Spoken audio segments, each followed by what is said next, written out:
Bismillahirrahmanirrahim. Assalamualaikum warahmatullahi wabarakatuh. Alhamdulillah wassalatu wassalamu ala rasulillah, amma ba'd. Alhamdulillah, pagi ini kita bisa melanjutkan kajian ilmu kalam, membaca dan menjelaskan kitab Ummul Barahin. Pagi ini adalah pertemuan ke-7 dalam rangkaian rutinitas kita setiap minggunya. Bismillahirrahmanirrahim. Qala al-muallif rahimahullahu ta'ala wa nafa'ana bihi wa bi'ulumihi fid darin. Amin. Pembacaan buku ini, yaitu buku kajian ilmu akidah aswaja yang saya tulis menjelaskan kitab Ummul Barahin, kita akan membaca pada halaman ke-36. Qal wa yajibu ala kulli mukallafin syar'an an ya'rifa ma yajibu fi haqqi maulana jalla wa azza wa ma yastahilu wa ma yajuzu. Pembahasan ini terkait dengan kewajiban di dalam akidah, kewajiban dalam akidah aswaja. Kita mengenal beberapa terma kewajiban. Wajib secara fikih, secara syariat. Sholat itu wajib, puasa itu wajib, membayar zakat bagi orang yang memenuhi syarat juga wajib. Namun ada juga yang terkait wajib secara syar'i yang berhubungan dengan ilmu akidah, dan yang kita pelajari nanti adalah seperti ini. Beliau mengatakan dan wajib atas setiap mukallaf secara syar'i. Berarti wajibnya ini wajib syar'i. Kita sebelumnya kan sudah mengetahui ada 3 hukum. Hukum syar'i terkait dengan fikih, hukum akli nanti yang terkait dengan ilmu akidah, dan juga hukum adi terkait kebiasaan yang terkait dengan sains atau sunnatullah. Lah, makna wajib di sini karena beliau sudah menyebutkan syar'i, maka di sini memang maknanya secara fikih. Artinya secara fikih kita wajib mengimani beberapa hal yang nanti akan disebutkan. Dan kata-kata wajib di dalam teks Ummul Barahin di sini wayajibu, di dalam lokasi ini itu satu-satunya makna wajib di dalam kitab ini yang maknanya syar'i. Karena makna yang akli seperti yang kita terangkan pada pertemuan sebelumnya, yaitu wilayah hukum akal, ada yang disebut sebagai wajib, ada yang disebut sebagai mungkin, ada yang disebut sebagai mustahil. Ini bukan yang dimaksud wajib di sini, maksudnya wajib yang itu, yang malayu tasawwur adamu, bukan itu. Tapi ini wajib maksudnya adalah ketika dilakukan dia mendapatkan pahala, ketika tidak dilakukan dia mendapatkan dosa. Satu-satunya di lokasi kitab Ummul Barahin ini yang maknanya makna syar'i. Artinya secara syariat setiap muslim itu wajib mengimani yang disebutkan di sini. Wajib mengimani Tuhan itu ada, wajib mengimani semua sifat-sifat Tuhan, wajib mengimani apa yang harus dimiliki oleh seorang nabi. Itu penting. Artinya ada orang tidak melaksanakannya, tidak mengimaninya dengan alasan apapun, maka dia mendapat dosa. Tergantung nanti.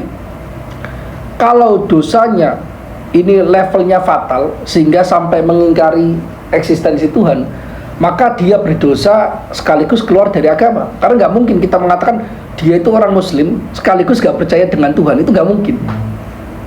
Itu adalah kontradiksi. Karena syarat menjadi muslim itu percaya Tuhan. Nggak mungkin orang muslim tidak percaya Tuhan. Ustaz, ada orang yang terkenal muslim, dia sholat, mungkin sholat, kadang puasa juga, suka sedekah, tapi dia berkali-kali menuliskan atau berstatement bahwasanya dia tidak percaya Tuhan. Maka kita analisa. Bisa jadi dia ngomong ini tidak bersumber dari hatinya, dia hanya ingin cari sensasi, ya kan? Maka yang diambil, dia pertama dia telah dosa karena berstatement seperti ini itu melanggar dan itu dosa. Tapi apakah dia keluar dari agama? Kita tidak bisa memastikan secara pasti. Itu harus hukum peradilan, hukum qadha yang menentukan. Karena bisa jadi hati dia itu pasti percaya Tuhan, cuma dia itu ingin sensasi, ya kan? Dan itu banyak dilakukan oleh orang-orang Islam. Dia percaya miras itu haram diminum, tapi tetap minum, nggak kuat, pengennya minum, udah ketagihan, kecanduan. Dia percaya sholat itu wajib, tapi nggak sholat. Tapi tidak sholatnya bukan karena dia menyatakan sholat itu tidak wajib, tapi karena emang malas orangnya, nggak puasa. Itu tetap muslim yang berdosa besar. Tapi kalau dia tidak sholat sekaligus menganggap sholat itu tidak wajib, dia keluar dari agama karena rukun Islam. Makanya kita kenal rukun iman, rukun Islam. Itu yang menjadikan seseorang menjadi muslim itu harus percaya rukun iman itu sekaligus rukun Islam. Rukun iman percaya kepada Tuhan, kepada kitab, kepada Rasul, kepada malaikat, percaya hari kiamat, dan percaya takdir. Semuanya harus percaya. Caranya bagaimana? Itu terserah ente. Bisa dapat ilham, bisa rasional, bisa karena terkesan dengan akhlaknya orang muslim. Itu cara bermacam-macam. Karena intinya itu hidayah Allah.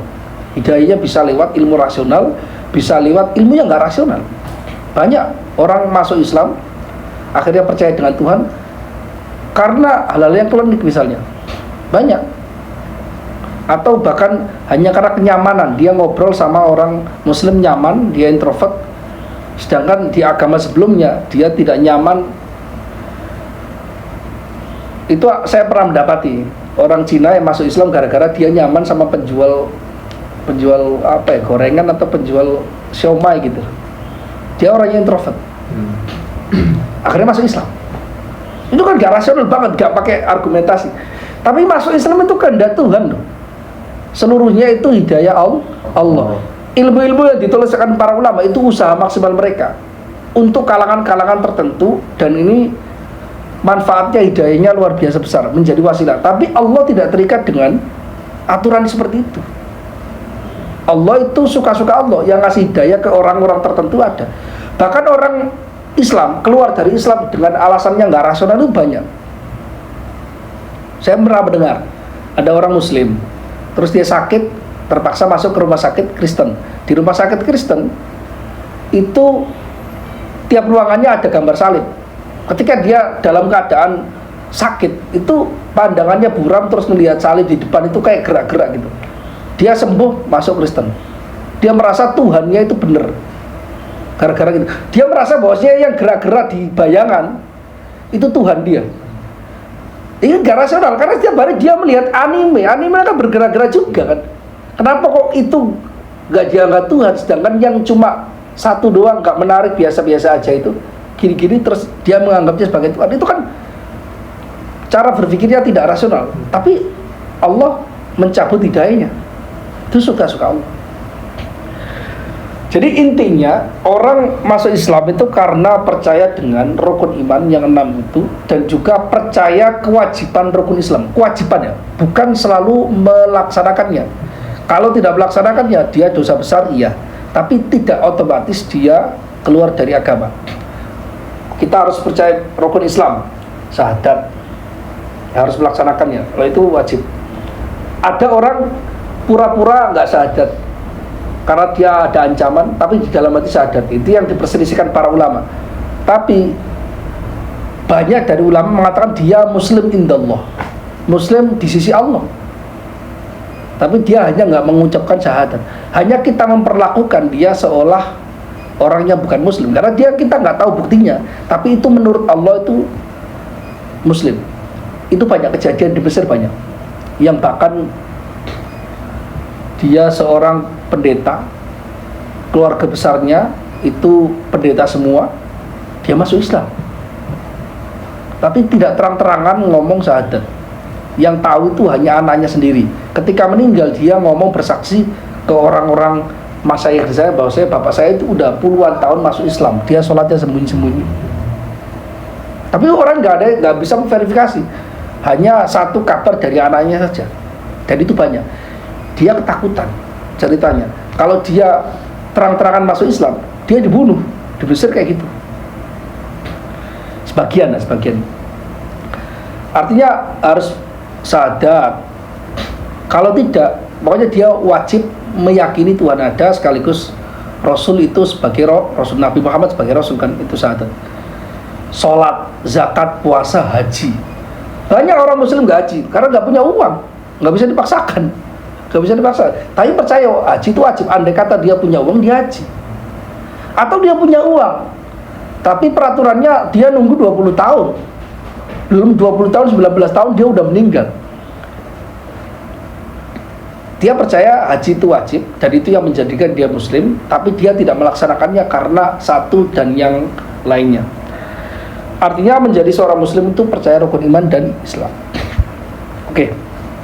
Dan perincian rukun iman, argumentasi rasionalnya, terus bagaimana cara mendiskusikannya dengan orang yang tidak percaya dengan rukun iman, itu yang dibahas di dalam ilmu kalam, ya kan?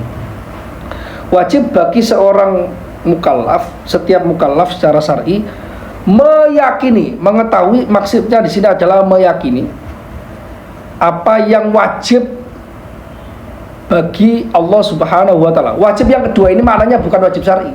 Karena kalau wajib syar'i rusak maknanya. Kenapa? Karena kalau wajib bagi Allah. Emang Allah kalau melakukan itu mendapatkan pahala? Melanggar itu mendapatkan? Enggak. Maksudnya wajib di sini maknanya harus. Harus secara rasional, yaitu wajib yang maknanya yang sebelumnya pertemuan kemarin itu. Ya. Orang mukallaf wajib dengan makna syar'i mengetahui yang wajib bagi Tuhan. Yang wajib bagi Tuhan itu bukan makna syar'i tapi makna rasional. Artinya Tuhan itu rasionalnya itu harus seperti ini. Contohnya, rasionalnya Tuhan itu harus wujud, harus eksis. Emang ada sesuatu yang Tuhan tapi nggak eksis? Nggak ada. Dan itu dipercaya oleh sebagian orang. Dia meyakini Tuhan. Saya ketika orang-orang Barat sebagian ngomong, kamu percaya Tuhan? Percaya. Tuhan, konsep Tuhan menurut kamu apa? Tuhan itu adalah makanan ketika orang kelaparan, pakaian ketika orang tidak memiliki pakaian telanjang, uang ketika orang kemiskinan. Jadi Tuhan dalam bayangan dia itu adalah sesuatu yang bisa memenuhi kebutuhan dia. Konsep dia di otak, berarti bagi dia Tuhan itu adalah tergantung manusia.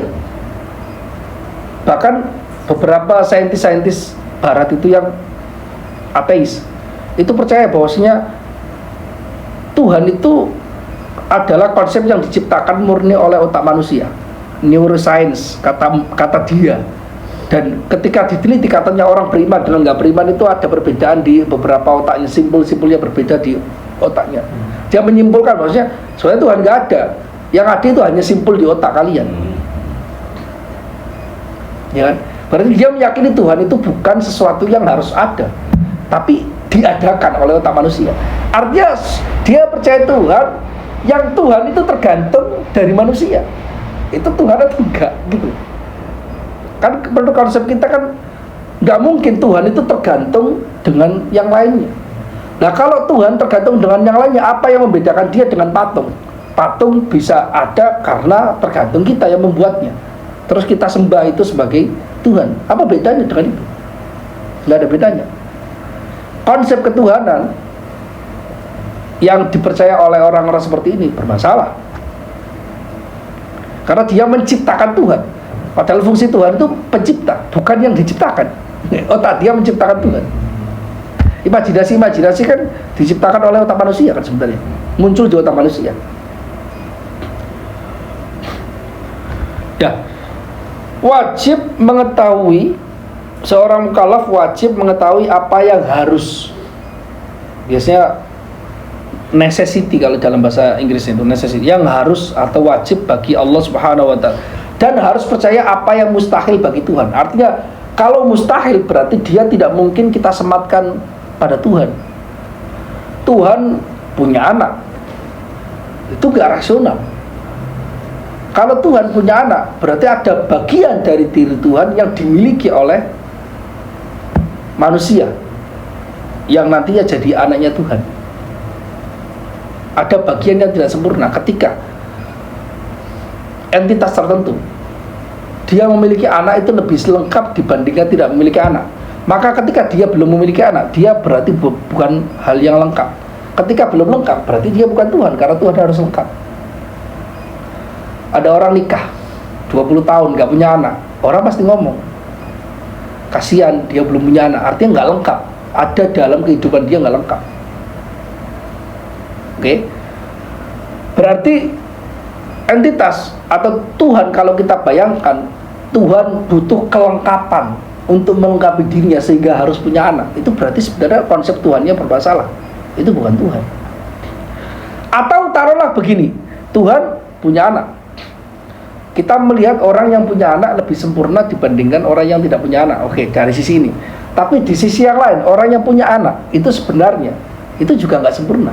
Kenapa? Dia membutuhkan sesuatu yang lain agar minimal garis keturunan dia, DNA dia diwarisi. Dia masih membutuhkan anaknya. Bapak itu butuh anak untuk disebut bapak pertama, untuk mewarisi gen, DNA dan sebagainya, ya kan? Tanpa adanya anak, maka dia tidak terwariskan. Berarti dia butuh kepada sosok yang lain. Selain itu, yang paling fatal sebenarnya, ketika Tuhan itu punya anak, maka Tuhan itu pasti jisim, karena sesuatu yang punya anak itu hanya jisim. Kita punya konsep ilmu misalnya. Ilmu itu bukan sesuatu yang fisik. Ilmu itu abstrak. Apakah ilmu melahirkan? Oh tidak. Ketika kita ilmu melahirkan ilmu itu dengan bahasa yang metaforis, yang menyebabkan, iya, tapi melahirkan dengan pengaruh fisik tidak. Terus sesuatu entitas yang melahirkan itu dia harus tersusun, harus tersusun. Dia bukan entitas tunggal, dia tersusun. Ada bagian-bagian yang itu muncul dari dia, berarti bagian yang muncul anak dari dia. Berarti dia tidak entitas tunggal, bukan sesuatu yang tunggal, bukan esa. Kalau Tuhan punya anak, berarti Tuhan pasti jisim. Tuhan pasti berbilang, Tuhan pasti tersusun. Itu problemnya. Karena itu di Al-Quran tegas, lam yalid walam yulad. Tuhan tidak melahirkan sekaligus tidak dilahirkan. Kalau Tuhan melahirkan, pasti yang dilahirkan juga Tuhan. Tapi ketika sudah ada dua Tuhan, dua-duanya bukan Tuhan. Dan ketika Tuhan itu dilahirkan, maka yang pantas jadi Tuhan bukan Tuhan anak itu, tapi Tuhan Bapa, karena dia lebih dulu. Al-Quran itu bahasa singkat, tapi kalau dimaknai secara rasional itu kuat sekali. Tuhan itu tidak beranak sekaligus tidak diperanakan. Dia bukan hasil dari bapaknya sebelumnya. Karena kita tahu, lah orang ini anaknya, oh keren banget, orang ini pintar banget anak ini. Bapaknya sopo? Bapaknya siapa? Kan pasti ditanya-tanya bapaknya kan. Karena anak itu prestasinya bapak. Serius. Karena yang menyebabkan anak ada itu kan bapak kan. Anak itu prestasinya bapak. Nah kalau misalnya ada Tuhan yang diperanakan, artinya Tuhan itu hasil dari kelahiran sebelumnya, Tuhan dimunculkan. Maka yang seharusnya jadi Tuhan bukan dia, bapaknya. Nah ketika bapaknya dianggap sebagai Tuhan, dan dia juga nggak layak karena dia telah melahirkan. Makanya lam yalid walam yulad itu luar biasa, sangat luar biasa ayat Al-Quran ini. Diksinya dikit, tapi kalau dipahami oleh orang yang pikirannya cerdas, rasional dengan ilmu-ilmu yang banyak, itu nanti akan menyimpulkan banyak sekali makna. Itu mustahil. Tuhan tidak boleh berbilang. Tidak mungkin ada dua Tuhan. Tidak mungkin ada dua Tuhan. Karena kalau ada dua Tuhan, maka pertanyaannya, yang layak disebut sebagai Tuhan dua-duanya atau tidak keduanya atau salah satunya? Kalau salah satunya, maka yang satu tidak layak, tidak pantas sebagai Tuhan, karena Tuhan itu yang paling sempurna. Ketika dua-duanya layak dianggap sebagai Tuhan, pertanyaannya, ketika dua-duanya ini ingin, taruhlah, menciptakan alam semesta, mereka sepakat untuk menciptakan alam semesta, sepakat untuk menciptakan alam semesta. Pertanyaannya, kekuatan Tuhan yang A atau yang B yang berhasil menciptakan alam semesta? Ketika yang dijawab adalah kekuatan Tuhan A berhasil menciptakan alam semesta, sedangkan kekuatan B tidak berhasil, maka yang pantas sebagai Tuhan itu A, bukan B. Kalau gabungan dua Tuhan ini lah yang berhasil menciptakan alam semesta, artinya kalau sendiri-sendiri nggak berhasil, tapi kalau berdua itu berhasil, maka dia juga tidak pantas sebagai Tuhan. Kenapa?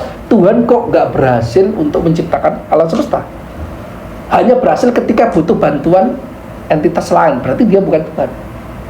Apalagi kalau kemungkinannya Tuhan itu dua-duanya tidak berhasil menciptakan alam semesta, Tuhan kok tidak berhasil? Ya kan? Berarti kesimpulan sejak dari awal Tuhan itu mustahil. Berbilang lebih dari satu itu mustahil. Secara rasional itu mustahil. Karena semua kemungkinan yang kita keluarkan dari statement Tuhan itu bisa lebih dari satu, itu semuanya mengarah kepada hal yang mustahil. Tidak mungkin seperti itu. Konsep ketuhanannya bermasalah. Wa ma yajuzu, dan apa yang boleh bagi Tuhan. Yang boleh bagi Tuhan itu berkehendak terhadap makhluknya. Tuhan itu boleh menciptakan alam semesta, boleh tidak menciptakan alam semesta, karena Tuhan itu tidak tergantung dengan apapun. Kalau manusia, ada sesuatu yang jaiz bagi Tuhan, manusia itu wajib. Taruhlah gini, manusia dianggap sebagai bapak ketika dia punya anak, artinya status dia jadi bapak itu tergantung adanya anak, ya kan? Minimal pernah punya anak, maka dia disebut sebagai bapak. Kalau dia tidak punya anak, apakah bapak itu disebut sebagai bapak? Enggak bisa, karena bapak itu adalah sebutan untuk seseorang yang punya anak. Anak juga tergantung bapak loh. Dia disebut anak karena dia sebelumnya punya bapak. Lah, status dia jadi anak itu kalau tanpa bapak nggak bisa, ya kan? Bapak di sini maksudnya bukan yang laki-laki, pokoknya ada sumbernya. Karena Nabi Isa itu tidak memiliki bapak, tapi memiliki ibu, Al-Walid, yang melahirkan. Kekuatan di situ. Tapi Tuhan itu tidak wajib seperti itu. Tuhan itu tetap dianggap sebagai Tuhan walaupun tanpa makhluk. Di dalam hadis Sahih Bukhari jelas Rasul mengatakan, kana Allah walam yakun syai'un ma'ah. Allah ada, yang lainnya tidak ada bersama Allah. Jadi pernah di momen tertentu, bukan durasi waktu, bukan berbicara soal waktu, di momen tertentu Tuhan itu ada sebelum menciptakan alam semesta. Karena yang azali, yang qadim itu hanya Tuhan. Tuhan tetap diangkat sebagai Tuhan walaupun nggak ada makhluk satupun, ya kan? Karena Tuhan itu adalah label yang esensial bagi Tuhan, yang inherent lah bahasanya, itu yang menyatu bagi Tuhan. Seluruh dunia itu tidak percaya dengan Tuhan. Apakah Tuhan tetap menjadi Tuhan? Tuhan tetap jadi Tuhan, karena suka-suka Allah menciptakan makhluk atau tidak menciptakan makhluk. Bukti bahwasanya Tuhan itu suka-suka menciptakan kita atau tidak, Tuhan menciptakan alam semesta kemudian menghancurkannya seluruhnya di kiamat, suka-suka Allah. Itu boleh bagi Allah. Lah, kok makhluk kemudian ada, itu berarti kehendak Tuhan ingin menjadikannya ada, bukan karena tujuan apapun, bukan karena tujuan apapun, karena Tuhan berkehendak, bukan karena agar dia apa, agar dia mendapatkan pujian. Enggak, Tuhan enggak butuh pujian. Makanya nanti ada pembahasan kaitannya dengan sifat perbuatan Tuhan itu. Tuhan itu tidak bisa diikat dengan tujuan, diikat dengan tujuan. Bahasanya Tuhan tidaklah memiliki tujuan. Karena gini, loh, Tuhan kok nggak memiliki tujuan, kok seperti maknanya jelek. Manusia nggak punya tujuan kan jelek kan? Tapi gini, coba saya jelaskan. Tujuan itu sesuatu yang kita harapkan untuk tercapai kan. Tujuan hidup saya ketika saya kerja dapat uang, berarti dia itu berusaha menyempurnakan dirinya dengan menggapai tujuan. Lah, kalau entitas ini sejak dari awal tidak pernah tidak sempurna, yaitu Tuhan, tidak ada yang namanya tujuan. Paham nggak? Tujuan anak kecil pengen besar, pengen dewasa. Berarti ketika dia dalam posisi masih kecil, dia tidak sempurna kan? Karena masih butuh untuk melengkapi, yaitu tujuannya tercapai. Orang punya cita-cita, saya ingin jadi pilot. Berarti sebelum jadi pilot, ente nggak sempurna kan? Karena tujuan ente sudah ente tetapkan pilot itu lebih sempurna dibandingkan saya sebelum jadi pilot. Kalau Tuhan punya tujuan model seperti itu, maka Tuhan ketika itu tidak sempurna, dan itu bukan Tuhan kalau nggak sempurna. Makanya ulama Asy'ariyah, ulama Ahlussunnah mengatakan Tuhan mustahil memiliki aghrad atau tujuan, mustahil. Manusia wajib seharusnya punya tujuan, tapi Tuhan tidak mungkin memiliki tujuan. Tujuan karena makna tujuan itu seperti itu. Wa kadza yajibu alaihi an ya'rifa mithla dzalika fi haqqi rusuli alaihimus salatu wassalam. Demikian juga setiap mukallaf itu wajib dengan makna syar'i mengetahui atau meyakini hal seperti itu, yaitu yang wajib, yang mustahil, dan yang boleh, jaiz bagi Rasul. Jadi ada sifat Rasul yang wajib disandang oleh semua orang yang disebut sebagai Rasul dan Nabi. Ada yang mustahil, ada yang boleh.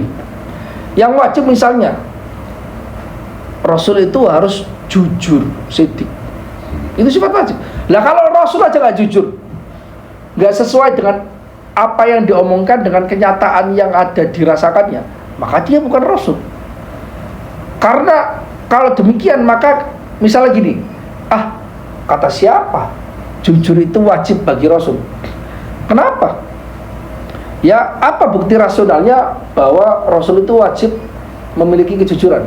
Lah, kalau Rasul itu tidak inherent sifatnya dengan kejujuran, maka kita nggak bisa memastikan.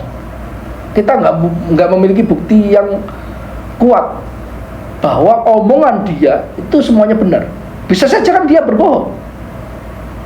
Karena andai kata Rasul itu tidak jujur, berarti dia berbohong.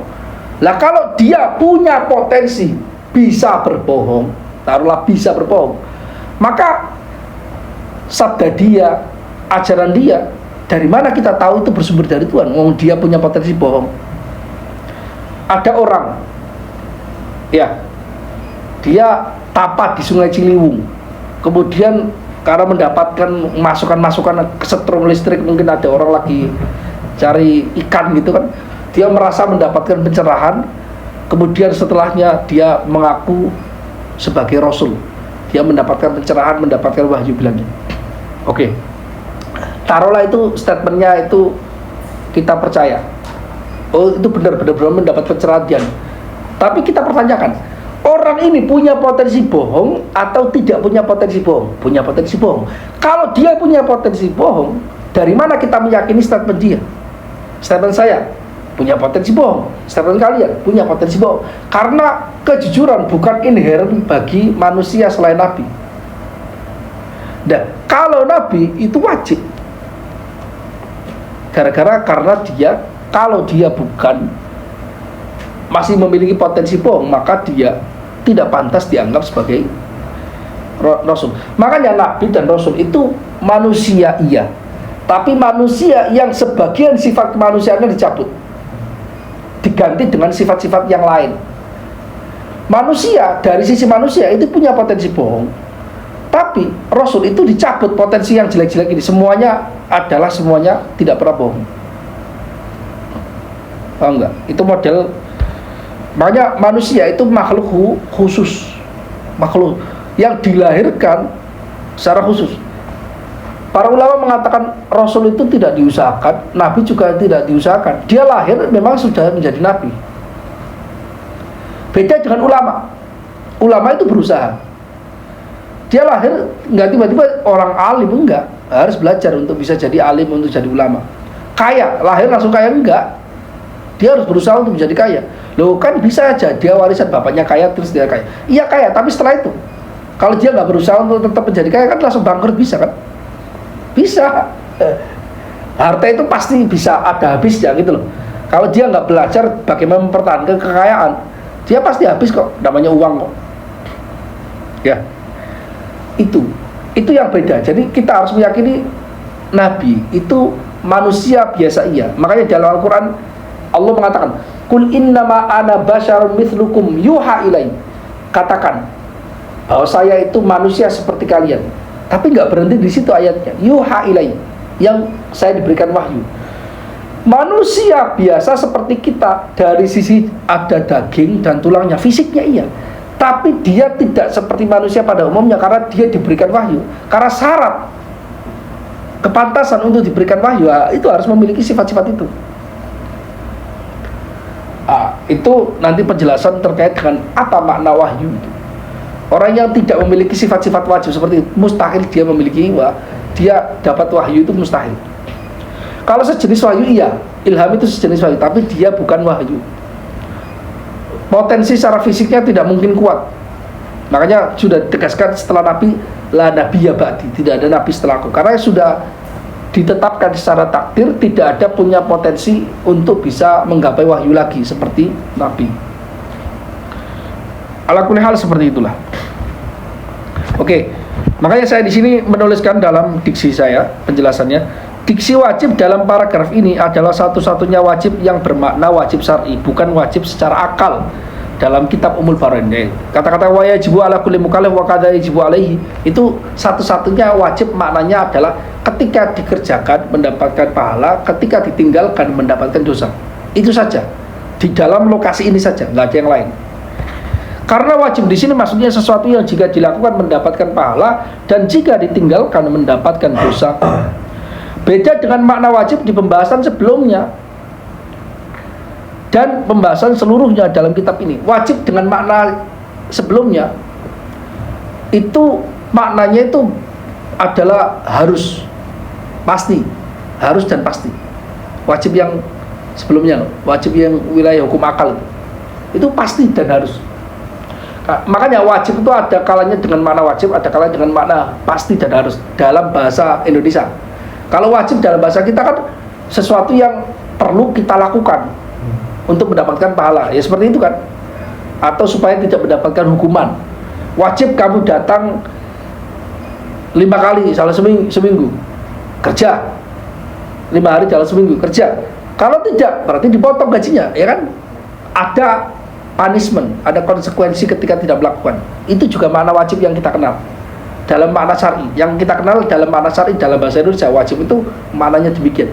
Tapi wajib di dalam makna ilmu kalam itu maknanya pasti dan harus. Pasti dan harus. Di dalam bahasa Inggris dibedakan. Ada yang necessity. Necessity itu wajib dengan makna pasti dan harus. Ada yang wajib dengan makna, kalau nggak salah, obligatory. Kewajiban yang harus dilaksanakan itu berbeda. Kalau dalam bahasa Indonesia seperti ini. Mukallaf adalah orang yang balik dan berakal dengan syarat ia sudah menerima kabar dakwah Islam. Orang yang tak menerima kabar dakwah Islam tak semuanya dianggap mukallaf, yakni tak semuanya terbebani dengan kewajiban dan larangan syariat. Tadi kan di sini wajibu ala kulli mukallaf, wajib bagi setiap mukallaf. Mukallaf itu apa? Orang balik. Orang balik sudah terpenuhi syarat umurnya karena dia tanda akalnya sempurna, bisa menerima kewajiban atau perintah dan larangan, dan berakal. Umurnya 20, dia udah balik tapi gak berakal, dia gila misalnya, dia bukan mukallaf. Orang gila wajib sholat gak? Gak wajib, karena tempat alasan atau alasan rasional dia bisa dibebani kewajiban itu adalah dia berakal. Orang nggak berakal itu nggak wajib sholat.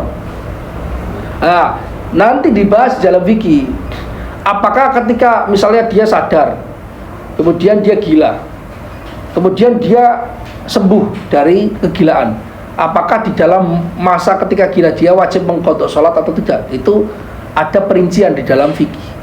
Kalau dia gilanya karena pelanggaran, dia kebanyakan minum miras sampai gila, otaknya stres, maka dia ketika sadar pun dia wajib mengqadha itu 1 tahun semua kewajiban sholatnya wajib dulu. Tapi kalau dia gila bukan karena pelanggaran agama, ya karena gila, tiba-tiba dia naik motor kecelakaan, ada salah satu sarafnya ya kebentur, dia jadi gila, nggak nyambung, dia tidak lagi wajib menjalankan sholat. Karena itu para ulama mengatakan begini, innallaha idza salaba ma'ato naqasa ma'aujaba alaih. Allah jika mencabut sebagian yang diberikan kepada seorang hamba, maka Allah akan mengurangi sebagian kewajibannya. Karena Allah tahu kewajiban ini nggak akan bisa dilaksanakan tanpa pemberian ini, yaitu kesehatan, kesempurnaan akal. Anak kecil, dia akalnya belum sempurna, dia lebih mirip akal-akal hewan kan. Anak kecil itu lebih mirip insting-insting hewan kan. Karena itu dia nggak wajib sholat, dia nggak wajib zakat. Anak masih kecil.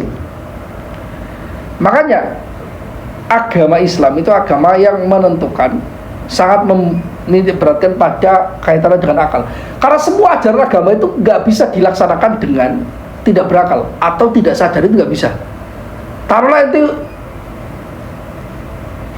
tidur, kemudian ngelindur kan, bangun dari tidur ngelindur. Nah, ketika ngelindur, ini sholat, ini zakat, khutbah, ceramah dan sebagainya, terus bangun. Apa yang kamu lakukan semuanya itu gak dapat pahala, karena tidak dilakukan dengan kesadaran. Jadi semuanya wajib loh, harus dilakukan dengan kesadaran. Karena itu ada yang namanya wajib niat. Sholat, kita nggak niat, batal. Saya nggak sengaja sholat, nggak ada istilah nggak sengaja sholat. Ketika nggak sengaja sholat berarti dia tidak sholat. Dia bayar zakat, itu harus ada niatnya. Ketika bayar itu ditunaikan. Tapi ketika dia bayar mengeluarkan sesuatu tapi tidak niat zakat, itu jatuhnya bukan zakat, dia jatuhnya sedekah. Karena sedekah tidak butuh niat, karena nggak wajib. Dia jatuhnya hibah, tidak butuh niat untuk mendapatkan pahala, tapi butuh niat untuk mendapatkan pahala kewajiban. Karena pahala itu beda-beda ya. Ada pahala kewajiban itu wajib niat. Perinciannya di kitab-kitab fikih. Jadi semua ajaran di dalam Islam itu kaitannya dengan berakal, kaitannya dengan dia sudah balik. Oke. Pertanyaannya begini, kenapa balik dan berakal itu menjadi semacam parameter orang itu bisa dibebani tugas dan kewajiban? Ya, karena dia hanya dengan berakal itu dia bisa menjalankannya dengan kesadaran. Dia namanya ikhlas lillahi ta'ala, hanya menuju ke Allah itu di situ.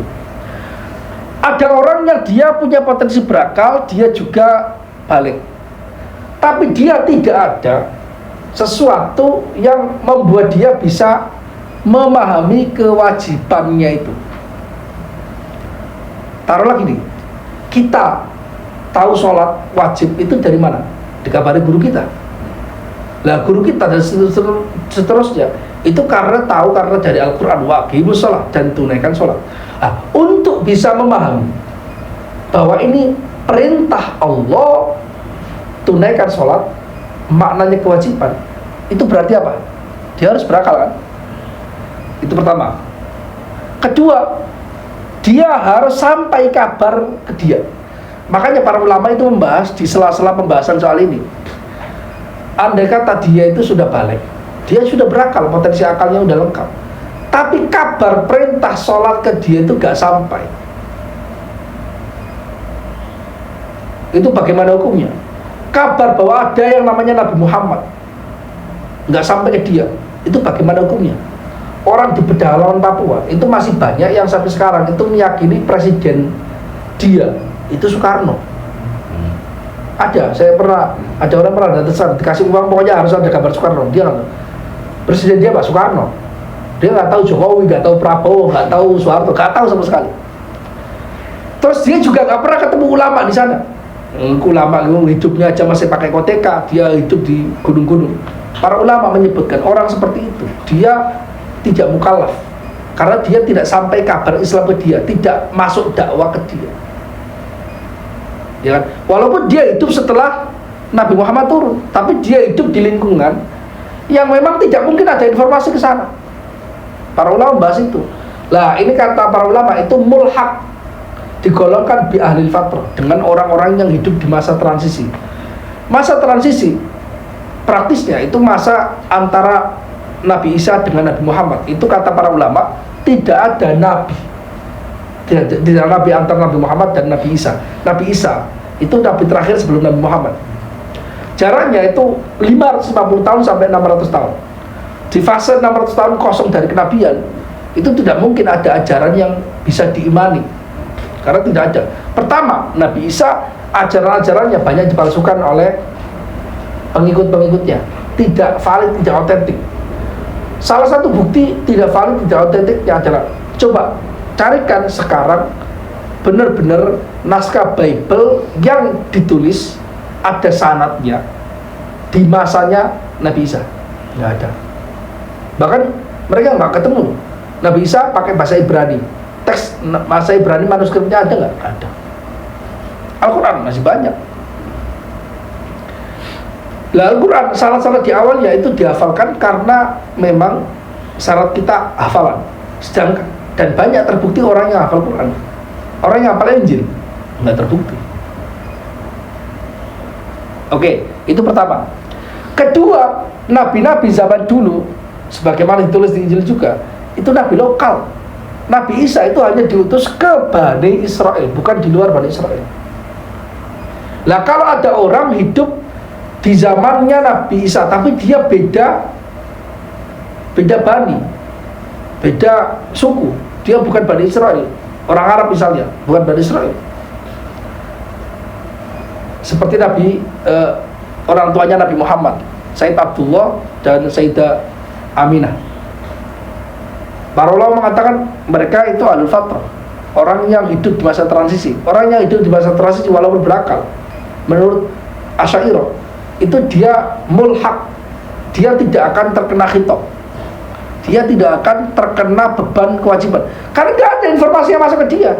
Mereka udah meninggal sebelum Nabi Muhammad mendeklarasikan sebagai nabi kan, maka dia tidak akan diazab. Al-Quran tegas mengatakan, wa ma kunna mu'adzibina hatta nab'atha rasulah, kami tidak akan mengazab sampai kita mengutus Rasul. Nah kalau nggak diutus Rasul untuk dia, atau dia tidak menjumpai Rasul, atau kabarnya tentang Rasul tidak sampai ke dia, maka dia tidak akan kena azab. Tidak akan. Dia masuk surga, tapi surga level-level yang berbeda, tapi tetap surga. Dia tidak ada beban kewajiban. Karena itu saya mengatakan di sini, orang yang tak menerima kabar dakwah Islam, misalnya tak mendengar kabar Nabi yang diutus padanya, menurut Asy'ariyah digolongkan sebagai al-fatrah. Al-fatrah itu orang masa transisi, fatrah itu transisi, atau orang yang hidup di masa kekosongan jangkauan Nabi, yaitu Nabi Isa dan Nabi Muhammad, tengah-tengahnya itu. Mereka semua hukumnya selamat di akhirat bagaimanapun ia menjalani hidupnya, karena tak ada pembawaan syariat kecuali setelah diutus seorang Nabi padanya. Kecuali ada beberapa orang yang dinas dalam hadis masuk alul fatrah namun dicap kafir oleh syariat, seperti Imrul Qais dan Hatim at-Ta'i. Jadi ada beberapa hadis yang sahih mengatakan bahwasanya Imrul Qais itu nanti sebagai pimpinan para penyair di ahli neraka, padahal Imrul Qais itu meninggal sebelum Nabi Muhammad diutus. Demikian juga Hatim at-Ta'i, itu juga demikian. Oh, itu karena ada alasan khusus yang spesifik saja. Oke. Selain itu, karena tidak ada nasnya sama sekali, maka orang-orang yang meninggal sebelum Nabi Muhammad diutus, mereka selamat. Makanya kita nggak bisa mengatakan orang tua Nabi itu di neraka, itu nggak bisa. Nah, orang tua Nabi meninggal sebelum Rasul mendeklarasikan dirinya sebagai Rasul, kok dibebani? Dikiaskan dengan orang yang disebutkan spesifik oleh hadis Imrul Qais dan Hatim at-Ta'i, nggak bisa. Makanya sebagian kawan-kawan kita itu kan orang tua Nabi di neraka sesat itu. Itu gini loh, dia nggak memiliki rasa. Kalau dia nggak percaya dengan argumentasi seperti ini, bahwasanya orang tua Nabi itu hidup di masa fatrah, masa kekosongan Nabi, kalau nggak percaya itu, begini, di dalam ajaran agama menyakiti hati Nabi itu haram, bahkan bisa murtad. Menyakiti hati Nabi. Jadi ada dalam Al-Quran gitu, kita nggak boleh. Nah, coba misalnya ada orang, kita punya orang tua, kebetulan orang tua kita itu non muslim, kita baru masuk Islam, kemudian tiap hari orang mengatakan Anaknya orang kafir. Bapakmu kafir ya? Bapakmu kafir gitu. Ngomong gitu terus padahal faktanya bapaknya kafir. Itu menyakiti nggak? Pasti menyakiti. Kalaupun kalian tidak percaya dengan itu, tapi kalau menyebut, menjadikannya sebagai kajian, mendeklarasikan serang terang-terangan, diulang terus-terus seolah-olah itu akidah, bahwasanya orang tua Nabi itu di neraka, itu menyakiti hati Nabi, jelas. Ada hadis secara spesifik yang menjelaskan ini. Sayyidina Ikrimah itu sahabat Nabi yang dia putranya Abu Lahab. Rasul itu mengatakan begini ke para sahabatnya, kalian akan kedatangan Ikrimah, dia masuk Islam, jangan celah dia karena bapaknya. Makanya kita ketika anak kecil SD, Pak Budi, padahal dia namanya siapa? Dia ngolok temennya yang diolok bapaknya, itu akhlak jahiliyah, nggak boleh kayak gitu. Anak kecil kan ngolok kan kayak gitu kan. Rasul itu ngomong gitu loh, ngomong ke sahabat Ikrimah, kamu jangan celah Ikrimah dengan bapaknya, nggak boleh. Lah sekarang kita analogikan, Rasul berkata demikian ke para sahabat, melarang mencela Ikrimah, padahal bapaknya jelas-jelas Abu Lahab, dia jelas-jelas kafir. Ada nas di dalam Al-Quran, dalam hadis, bahwa Abu Lahab itu masuk neraka. Itu gak boleh dicela. Apalagi kalau kita mencela Nabi Muhammad karena bapaknya. Kalau kita gak percaya dengan itu tadi, uraian tadi, Nabi Muhammad Nabi, bapaknya kafir, bapaknya masuk neraka, kan aneh gitu loh. Haram, minimal itu haram. Bisa jadi keluar dari agama kalau niatnya memang menyakiti hati Nabi. Itu problemnya sebagian kawan-kawan kita ini. Dia nggak percaya dengan teori ada yang namanya ahli fatrah, nggak percaya kayak gituan. Ya udahlah. Tapi minimal kamu jangan menyakiti. Kalaupun kamu percaya itu masuk neraka orang tuanya Nabi, jangan disebar-sebarkan. Nggak ada ajaran di dalam agama agar kita mendeklar setiap orang yang bapaknya kafir kita sebut-sebut kayak kafir. Gak ada gitu. Ada orang di sini misal bapaknya dia non muslim sebelumnya, tiap hari kita ketemu, bapakmu kafir ya, pasti kamu juga marah. Gak ada akhlaknya itu. Kan wajib kan kita berakhlak baik, itu wajib kan? Oke, itu Asy'ariyah, ulama Ahlussunnah itu Asy'ariyah dan Maturidiyah. Nanti di sini ada pendapatnya Mu'tazilah, yang mana pendapat Mu'tazilah itu ada kemiripan dengan pendapatnya Maturidiyah. Artinya dalam persoalan ini Aswajah itu agak lebar, pendapatnya agak luas. Mu'tazilah berpandangan bahwa walau al-fatrah, namun ia terbebani taklif untuk beriman karena ia telah diberi akal untuk menggapainya. Demikian, oke. Kenapa Mu'tazilah berpandangan demikian? Karena Mu'tazilah adalah kelompok di dalam umat Islam. Ingat, kelompok di dalam umat Islam. Dia masih muslim, yang dia itu kalau terjadi kontradiksi antara akal menurut dia dengan nas, itu dia lebih mengunggulkan akal yang terbatas itu, tidak berusaha mengharmonikan. Dia langsung dipotong aja, enggak gitu. Jadi nas-nas wa ma kunna mu'adzibina hatta nab'atsa rasula itu tidak dipakai. Hadis-hadis spesifik yang lain juga tidak dipakai. Itu Mu'tazilah. Mereka meyakini Mu'tazilah karena akal. Nah kan manusia itu berakal itu bukan hanya sekarang. Orang zaman Nabi Adam juga berakal. Nah kalau orang walaupun dia hidup di masa sebelum fatrah atau di masa fatrah, masa transisi, dia kan punya akal. Akal itu bisa menentukan Tuhan itu ada atau tidak. Ya kan? Karena itu walaupun dia hidup di zaman kekosongan, maka dia kalau dia tidak meyakini Tuhan itu ada, maka dia kufur, maka dia keluar dari agama, maka dia bukan orang yang selamat. Jadi sandaran di situ. Demikian juga kalau dia mencuri, berbohong, dia akan mendapatkan dosa walaupun dia tidak ada Rasul di situ. Itu Mu'tazilah. Oke. Demikian juga pendapat sebagian ulama Maturidiyah dan juga Imam Nawawi dari kalangan Asy'ariyah. Meski landasan yang terakhir karena ada hadisnya, yaitu landasan Imam Nawawi karena ada hadisnya, kemudian dipahami secara umum, beda dengan ulama Asy'ariyah mayoritas yang memahami hadis ahad tersebut sebagai hal khusus dan tak bisa mengalahkan dalalah atau petunjuk ayat yang umum. Jadi begini, Maturidiyah itu sama dengan Mu'tazilah dalam hal soal keimanan sebagai Tuhan saja, tidak soal yang lain. Maturidiyah itu aswaja juga meyakini orang yang hidup di masa sebelum diutusnya Rasul, dia tidak percaya dengan Tuhan, maka dia tidak selamat di akhirat, karena akal dia sudah, karena bukti eksistensi Tuhan itu cukup dengan akal. Oke ya. Tapi kewajiban yang lain tidak.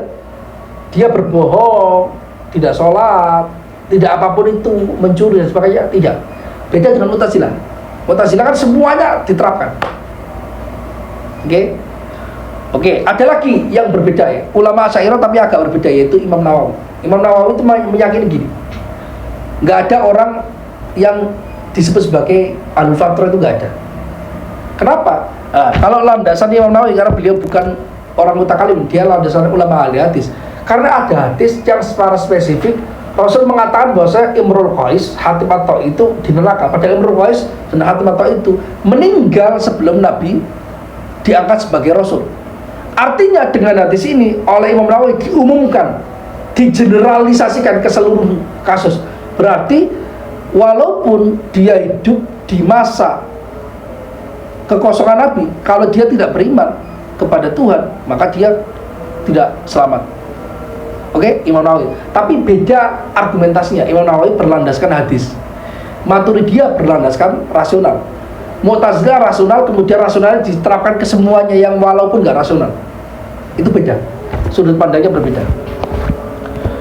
Orang tua Nabi masuk golongan Ahlul Fatrah, yaitu orang yang hidup di masa kekosongan Nabi.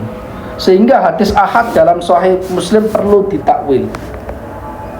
Artinya hadis-hadis yang tadi menceritakan soal Umrul Qais, Hatim at-Tai, dan ada juga hadis Sahih Muslim yang inna abi wa abaka finnar, sesungguhnya abi bapakku dan bapakmu itu di neraka. Rasul mengatakan itu ke sebagian sahabatnya.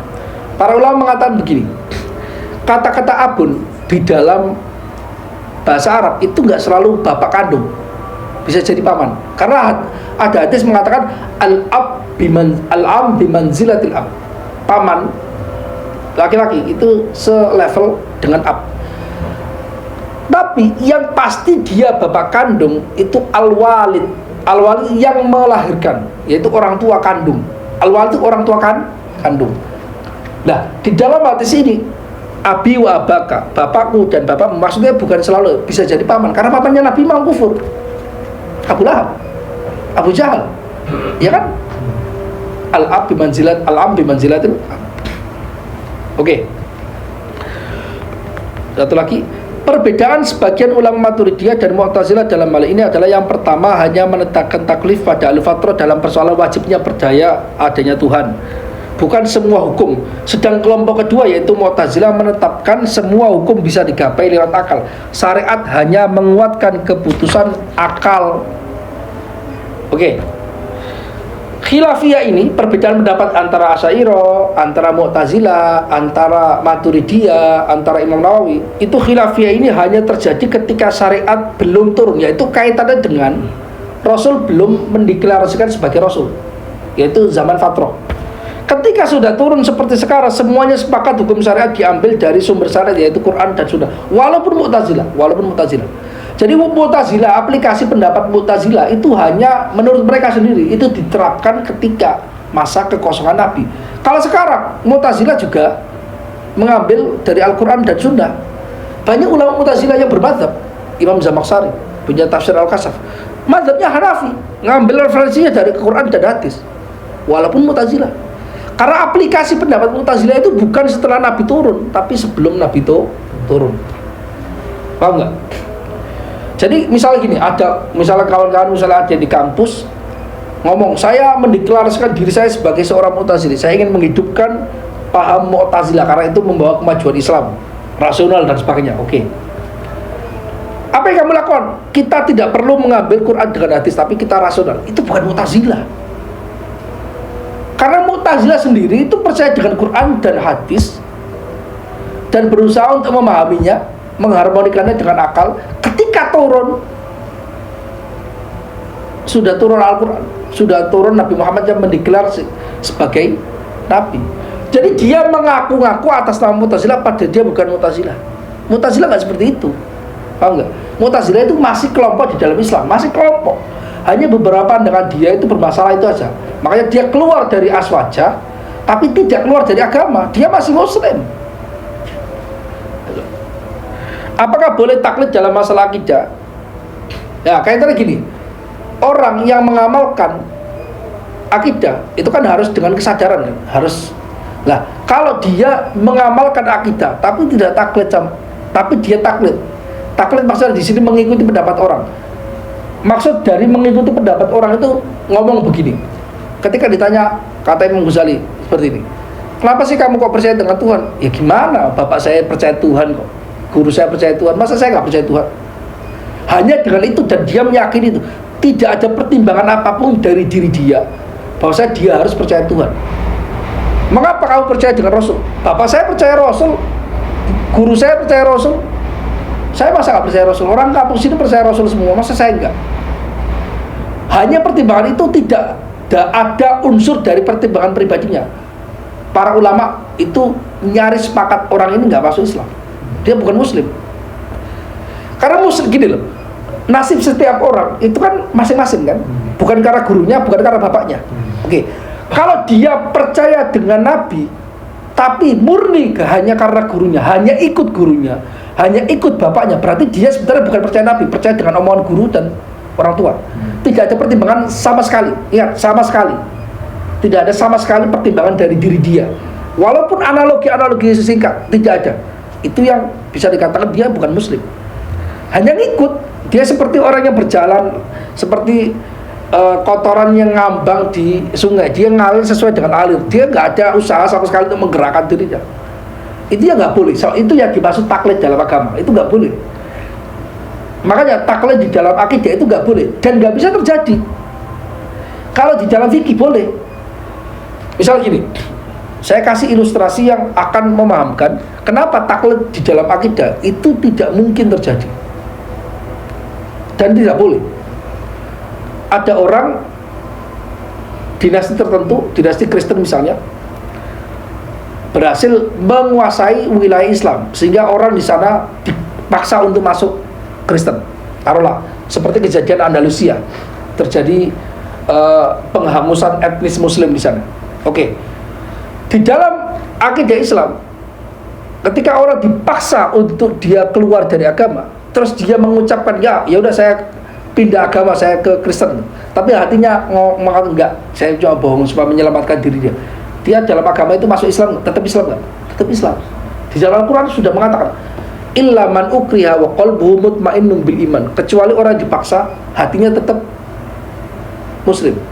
Dan itu kejadian, sebagian sahabat melakukan demikian. Artinya orang yang memaksa fisik kita dengan ancaman pembunuhan itu tidak punya kontrol terhadap hati, pikiran kita, nggak punya. Dia hanya punya kontrol terhadap mulut kita. Makanya taklid di dalam agama itu nggak mungkin terjadi, karena kontrol taklid dan tidaknya itu tergantung hati dan pikiran kita. Orang itu nggak punya kuasa loh. Ente bisa misalnya ente dikasih gaji sama bos ente, tapi bosnya jelek, tapi tiap hari ente ngomong bos saya itu baik, tapi tahu bajingan cok. Bosku itu jelek dia pokoknya, tapi ngomongnya itu baik terus, menjilat lah. Ya karena digaji dan sebagainya. Bisa. Karena orang itu nggak ada satupun orang di dunia ini yang bisa mengkontrol hati, pikiran dia. Itu Tuhan semuanya, nggak ada kecampuran. Makanya nggak mungkin orang itu pura-pura Muslim, itu nggak mungkin. Secara hakikat nggak mungkin. Kalau pura-pura Muslim, kita nggak tahu dia itu bukan Muslim, tapi ternyata dia seolah-olah Muslim, tapi ternyata dia Muslim. Itu bisa terjadi karena kita nggak tahu hati dia. Nggak ada orang yang bisa baca hati kan? Nggak ada orang yang bisa baca hati. Makanya itu taklid di dalam akidah itu tidak mungkin terjadi karena kita loh bisa punya kontrol terhadap diri kita. Guru ente ngomong percaya Rasul, percaya Nabi, iya. Tapi ketika ente nggak percaya dengan Rasul dan Nabi, bisa nggak? Bisa aja. Karena yang punya kontrol hati dan pikiran itu kita sendiri, bukan guru kita. Makanya taklid di dalam kepercayaan akidah itu tidak mungkin terjadi. Itu yang digambarkan, dituliskan oleh Imam Al-Ghazali. Maksud haram taklid itu andai kata ada orang model seperti ini, Kenapa kamu percaya dengan Tuhan? Ya guru-guru saya seperti itu. Jadi sebenarnya dia percaya dengan omongan guru, bukan konten dari omongannya guru. Harus melibatkan pertimbangan pribadi walaupun sedikit untuk bisa keluar dari taklid di dalam akidah.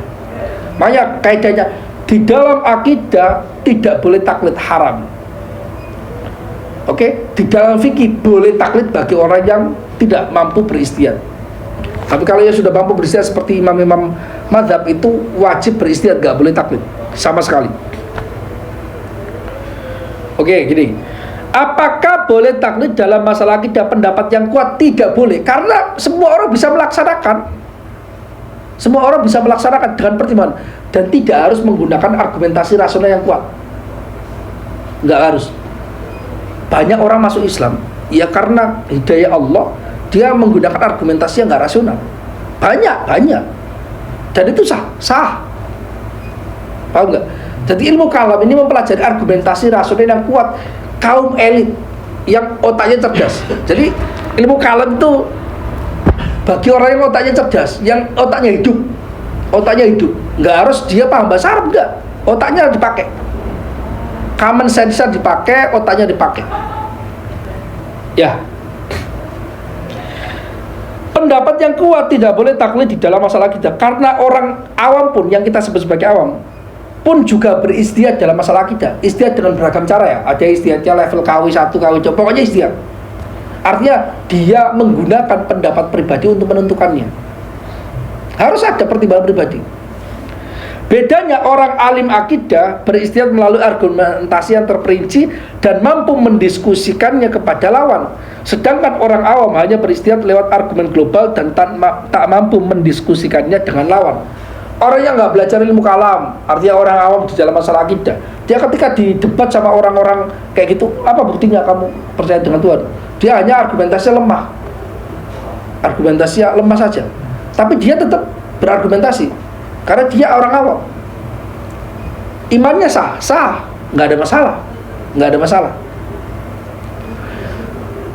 Tapi bedanya orang yang belajar ilmu kalam, belajar mendalam soal persoalan akidah, itu dia mampu. Misalnya ada orang yang bermasalah, kita kritik, bisa mengkritik, bisa membalikannya, ada caranya, ada argumentasinya, dan diajarkan di dalam ilmu kalam, diajarkan.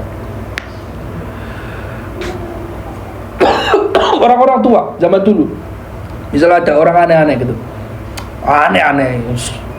nggak pakai argumentasi, keplak gitu, udah selesai.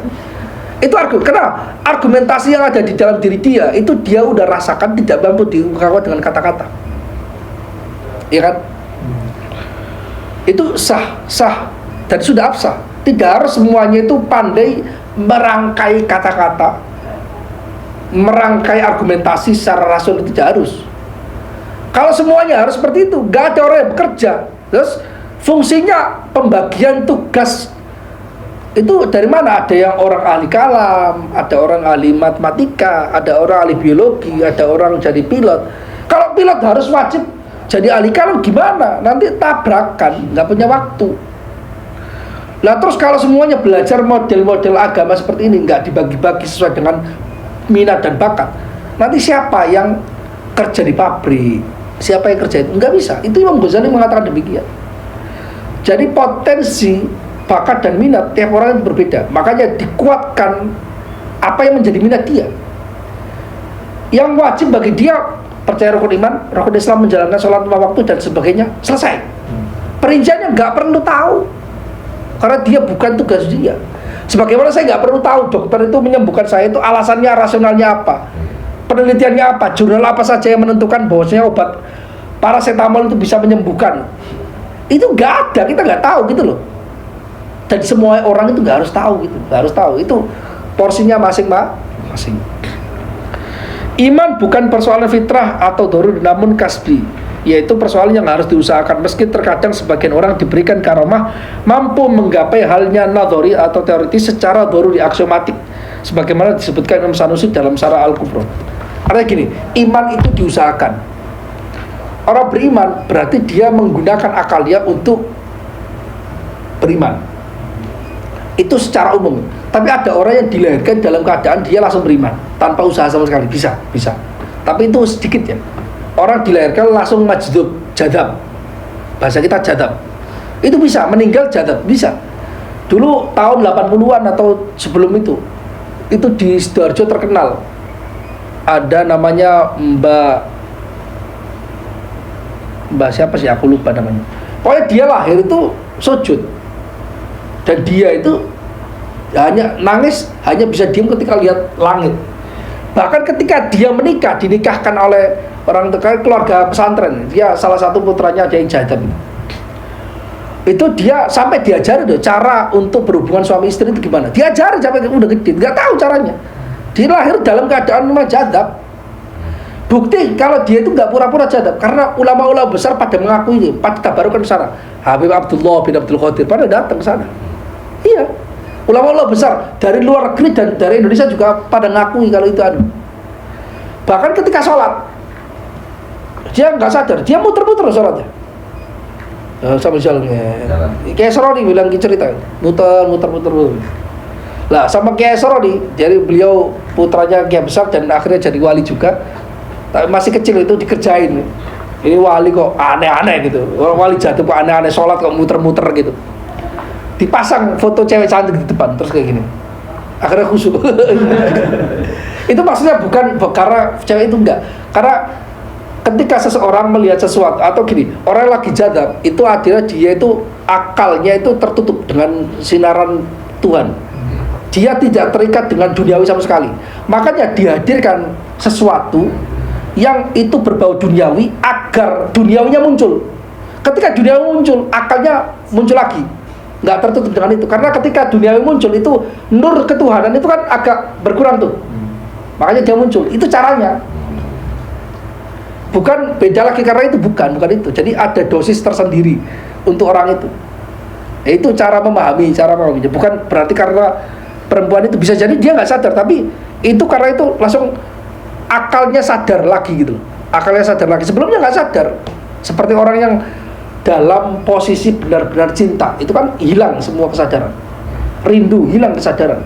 Dia nggak sadar sudah berjam-jam dia ngelamun, padahal dia cuma mikir habis putus itu kan dia kalau nggak move on, kok putus ya.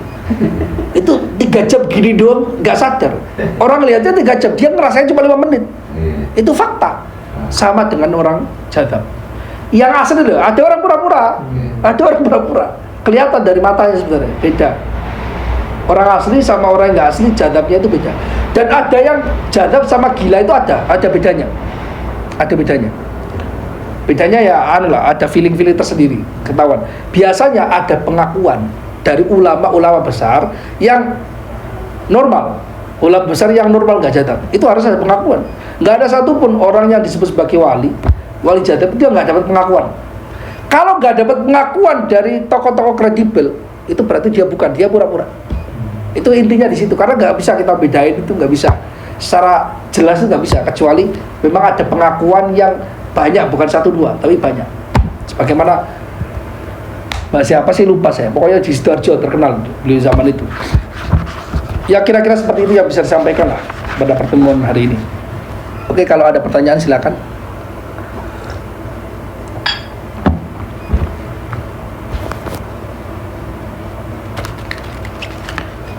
Saya hari ini nggak bisa terlalu lama, jadi setelah ini langsung mau ke Kemang, ada pertemuan sama teman. Iya, boleh.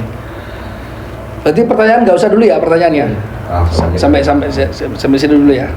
Pertemuan berikutnya aja insya Allah. Oke, saya pikir terima kasih.